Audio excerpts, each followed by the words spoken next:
Life tax ఏదైతే tax ఉంటుందో ఈ లైఫ్ ట్యాక్స్ అయితే భారీగా పెంచడం అయితే జరిగింది. రవాణా శాఖ కీలక ఉత్తర్వులు. కొత్తగా వ్యక్తిగత ద్విచక్ర వాహనాలు, కార్లు కొనుగోలు చేసేటప్పుడు వాహనదారులు చెల్లించే లైఫ్ ట్యాక్స్ను రవాణా శాఖ పెంచింది. ఖరీదైన వాహనాలపై 1.5% వరకు పెంచింది. క్షమించాలి, 6% వరకు పెంచింది. ఇతర రాష్ట్రాల్లో రిజిస్ట్రేషన్ రై కొంతకాలం తర్వాత తెలంగాణకు మార్చుకునే పాత వాహనాల రిజిస్ట్రేషన్ ఫీజును కూడా వాటి విలువను బట్టి 1 నుంచి 6% వరకు పెంచింది. ఈ మేరకు రవాణా శాఖ ముఖ్య కార్యదర్శి గారు అయితే జీవోలు విడుదల చేశారనమాట. అసలు దీని ప్రకారం ద్విచక్ర వాహనాల స్లాబులు అయితే 2 నుంచి 4కి అయితే మారినాయి. కార్లు, జీపులు స్లాబులు 4 నుంచి 5కి అయితే పెరిగాయి. ఫ్యాన్సీ నెంబర్లు ఫీజులేమో సైతం భారీగా పెంచారు.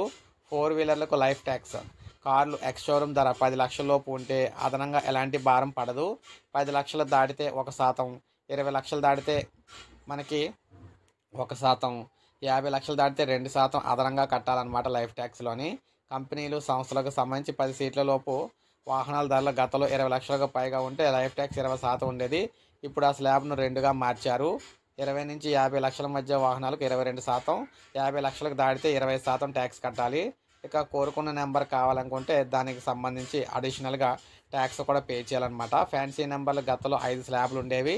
50,000, 30,000, 20,000, 10,000, 5,000 చొప్పున వాటిని 7కి అయితే పెంచారు. 1.50 లక్షలు, 50 లక్షలు, 40,000, 30,000, 20,000, 6,000 కోరుకునే ఫ్యాన్సీ నెంబర్ని బట్టి కనీస ధర అయితే ఉంటుంది. 1,00,000 లోపు బైకులపై అదనపు భారం అయితే వేశారు.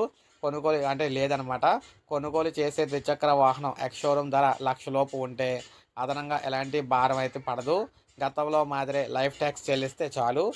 ధర 1,00,000కు దాటితే 3%, 2 లక్షలు దాటితే 6% లైఫ్ ట్యాక్స్ అయితే చెల్లించాలి. ఉదాహరణకు ఎక్స్ షోరూమ్ ధర 1,10,000 ఉంటే ఇప్పటి వరకు 13,200 లైఫ్ ట్యాక్స్ కట్టాల్సి వచ్చేది. తాజా నిర్ణయం ప్రకారం 16,500 అవుతుందన్నమాట. అంటే అదనపు భారం 3,300 అయితే కట్టాలి. సో ఇక్కడ మీరు చూడొచ్చు పాత ట్యాక్స్ ఎలా ఉంది, కొత్త ట్యాక్స్ ఎలా ఉంది. ఇది మనకి ద్విచక్ర వాహనాలు అంటే స్కూటర్లకు సంబంధించి అనమాట. స్కూటీలు, బైకులు వీటికి సంబంధించి 50,000 లోపు ఉంటే ఎక్స్ షోరూమ్ ధర అనేది 9%, 50,000కి పైన ఉంటే 12%, 1,00,000 నుంచి 2 లక్షల మధ్య ఉంటే 12%, అదేవిధంగా 2 లక్షలకు పైన ఉంటే 12% అనమాట. పాతవి అవి. ఇవి కొత్తవి చూసుకుంటే కొత్తవి అయితే భారీగా పెంచడం అయితే జరిగింది. ఇదేవిధంగా కార్లకు సంబంధించి కూడా లైఫ్ ట్యాక్స్ అయితే మార్చారు. పాత ట్యాక్స్ ఏమైందో ఇక్కడ మీరు చూసుకోవచ్చు. 5 లక్షల లోపు, 10 లక్షల లోపు, 15 లక్షలు, 20 లక్షల లోపు, అదేవిధంగా 20 లక్షల పైన, 50 లక్షలకు పైన ఇలా దానికి సంబంధించి ఈ విధంగా మార్చారు చూడొచ్చు. భారీగా పెంచారనమాట. సో మనం చూసుకుంటే తెలంగాణలో వాహనదారులకు చుక్కలని చెప్పుకోవచ్చు. ఎందుకంటే కొత్తగా ఎవరు కొనాలన్నా కూడా భారీగా ట్యాక్స్ అయితే కట్టాల్సిందే. సో కార్లు కానీ, బైకులు కానీ, జీపులు కానీ ఏది కొన్నా కూడా. సో అదే ఒక లైక్ చేయండి, అందరికీ తెలుస్తుంది. సబ్స్క్రైబ్ చేసుకోండి, మన ఛానల్ సబ్స్క్రైబ్ చేసుకోండి.